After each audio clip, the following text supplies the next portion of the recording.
Vous êtes un ancien manager, et vous êtes passé du management à l'enseignement. Pourquoi? Quelle envie là? C'est une vieille passion en fait. J'ai toujours rêvé d'enseigner. Je ne l'ai pas fait, les hasards de la vie probablement.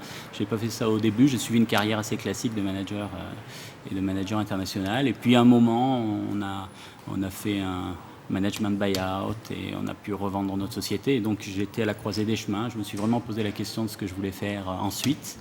Et c'est là que j'ai vraiment décidé de faire ce qui m'avait toujours plu et d'aller vers l'enseignement. Dans la plupart des institutions académiques, quand on parle international, on parle des États-Unis, de l'Europe, parfois de la Chine.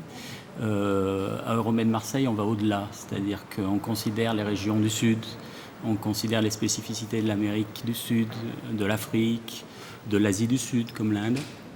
Et donc, il y a une vraie prise en compte de la diversité.